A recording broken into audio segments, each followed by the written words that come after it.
बहुत दिनों से इंटरनेट पे एक नाम वायरल हो रहा है, नंबी नारायण। कौन है ये नंबी नारायण?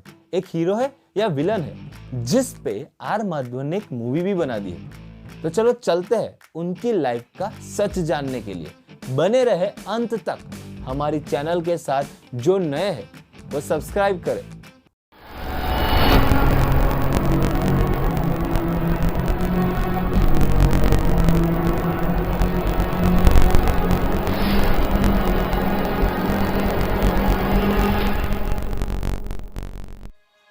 हाय, मैं चिराग परमार आप सबका स्वागत करता हूं मेरी चैनल कारवेशन में, जिसमें हम कैरेक्टर प्लस मोटिवेशन की बात करते हैं। आज हम ऐसे व्यक्तित्व की बात करने वाले हैं जिसको पहले देशद्रोही कहा गया और उसके बाद उसको पद्म भूषण से नवाजा गया। उसका नाम है नंबी नारायण।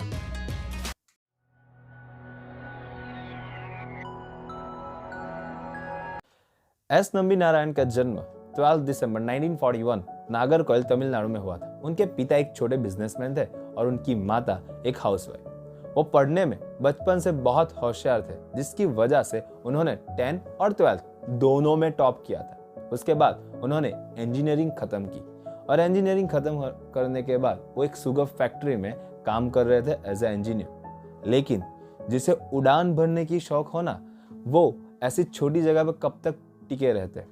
उसके बाद उन्होंने इसरो ज्वाइन कर लिया।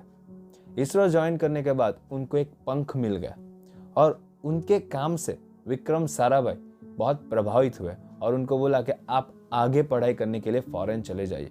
इसकी वजह से नंबी नारायण वो यूएस नॉर्थन यूनाइटेड स्टेट में पढ़ने चले गए और वहाँ पे भी उन्होंने नासा की फेलोशिप, एक तरह की उनको स्कॉलरशिप मिली और इसकी वजह से उन्होंने प्रिंसटन यूनिवर्सिटी से अपनी पढ़ाई की और वो पढ़ाई fuel engine, liquid fuel engine कैसे बनाते उसमें पढ़ रहे थे, जो स्पेस में यूज हो रहा था। उनको यूएस से बहुत सारी ऑफर आई। उनको बोला गया कि आप यहीं पे काम करो, लेकिन उन्होंने अपने देश को पहले चुना और वो वापस इंडिया आ गए। और जब इंडिया आ गए तब एपीजे अब्दुल कलाम की टीम एक ऐसे ही इंजन पे काम कर रही थी, तो उन्होंने वहां पे उनके साथ मिल के एक ऐसी मॉडल कार बनाई जो ऐसे लिक्विड से और ऐसे फ्यूल से चल रही हो। स्पेस में जाने के लिए रॉकेट में क्रायोजेनिक इंजन की जरूरत होती है। लेकिन क्या है क्रायोजेनिक इंजन? क्रायोजेनिक इंजन वो होता है जो कम से कम तापमान में भी चल सके, जैसे कि स्पेस में, और वो इंजन की टेक्नोलॉजी भारत के पास नहीं थी। और क्रायोजेनिक इंजन क्या होता है वो पहले समझ लेते हैं। क्रायोजेनिक इंजन में H2 माने हाइड्रोजन, O2 माने ऑक्सीजन, उसे लिक्विड फॉर्म किया जाता है और वही लिक्विड को फ्यूल की तरह यूज किया जाता है, जिससे 4.45 अप्रोक्सीमेट 5 किलोमीटर पर सेकेंड की स्पीड मिलती है। इट मीन्स एक सेकेंड में आप 5 किलोमीटर तक जा सकते हैं। इतनी स्पीड वाला इंजन और कम से कम तापमान में जो चल सके उसे बोलते हैं क्रायोजेनिक इंजन। और वही इंजन भारत भी चाहता था, क्योंकि वो भी स्पेस में जाना चाहता था। इसकी वजह से नंबी नारायण वो इंजन इंडिया में डेवलप करने वाले थे। लेकिन क्यों इंडिया में डेवलप करने वाले थे, यही सबसे बड़ा सवाल था।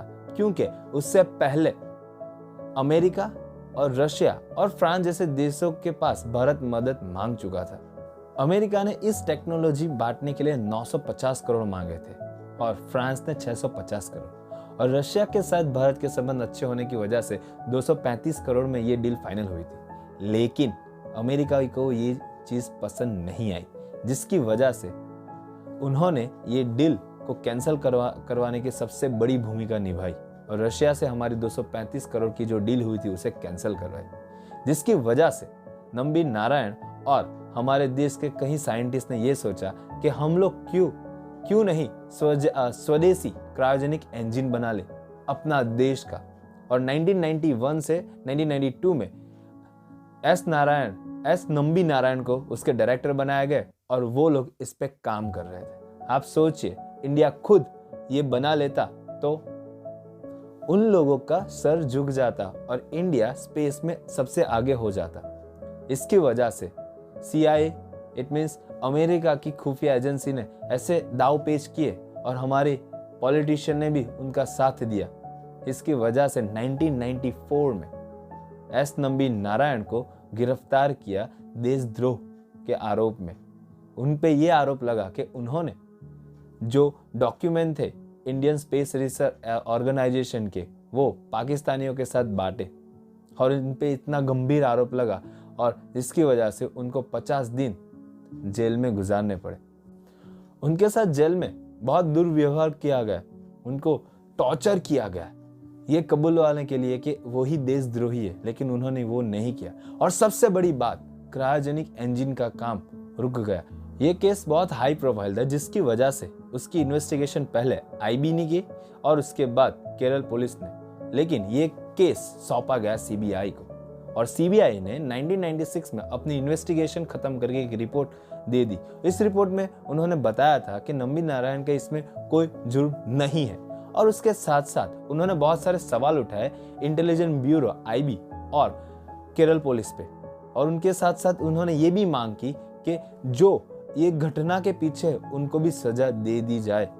और उसके बाद सुप्रीम कोर्ट ने 1998 में नंबी नारायण को क्लीन चिट दे दी, और उसके साथ साथ ये भी बोला सरकार को कि उनको 1 लाख का मुआवजा दिया जाए। लेकिन सरकार और पॉलिटिशियन तो बिकाऊ होते हैं ना, इसकी वजह से एस नंबी नारायण को बहुत संघर्ष से गुजरना पड़ा। राज्य सरकार ने वापस सुप्रीम कोर्ट के दरवाजे खटखटाए और वापस जांच की मांग की, लेकिन सुप्रीम कोर्ट ने यहां मना कर दिया और बोला कि एस नंबी नारायण को उनका मुआवजा दे दिया जाए। लेकिन ये बात यहां पे रुकने वाली नहीं थी। जो संघर्ष नंबी नारायण ने किया, इसकी वजह से नंबी नारायण ने राष्ट्रीय मानवाधिकार के दरवाजे खटखटाए और बोला कि उनको 1 लाख नहीं 10 लाख मुआवजा दिया जाए। और इसकी वजह से राज्य सरकार ने वापस उनको हाई कोर्ट में चैलेंज किया, हाई कोर्ट के बाद वापस सुप्रीम कोर्ट में, और इस बार सुप्रीम कोर्ट गुस्से में थी। उन्होंने बोला कि अब 10 लाख की जगह राज्य सरकार उनको 50 लाख दिए जाए, क्योंकि वो एक बड़े साइंटिस्ट थे, उनकी वो इज्जत नहीं कर रहे थे। और इसकी वजह से 2018 में ये आखिरी जजमेंट आया कि उनको 10 लाख की जगह 50 लाख दे दिया जाए, और उस समय की सरकार ने उनको 50 लाख की बजाय 1 करोड़ 30 लाख रुपए दिए। आप सोचिए 1998 में उनको इंसाफ मिल चुका था, लेकिन उनका संघर्ष 2018 तक चला, 20 साल, और ऐसे गिनने जाए तो 24 साल उन्होंने अपने लाइफ के इसके पीछे बर्बाद कर दिए। और उसके साथ साथ हमारे देश की प्रगति भी पीछे हो गई। नंबी नारायण को 2019 में पद्म भूषण से नवाजा गया। आप सोचिए, उन्होंने बहुत पहले ही क्रायोजेनिक इंजन बना लिया होता तो देश कहां होता। हमारा देश 10 या 15 साल पीछे चला गया स्पेस टेक्नोलॉजी में। लेकिन कोई नहीं, जो हुआ अच्छा ही हुआ। तो चलो चलते हैं उनकी लाइफ से। जो लोग उसे देशद्रोही मानते थे वो एक राष्ट्रभक्त निकले। तो उनके बीच का जो जर्नी था, तो उनसे हमें बहुत सारा मोटिवेशन मिल रहा है। तो वो मोटिवेशन जानते हैं क्विक मोटिवेशन में।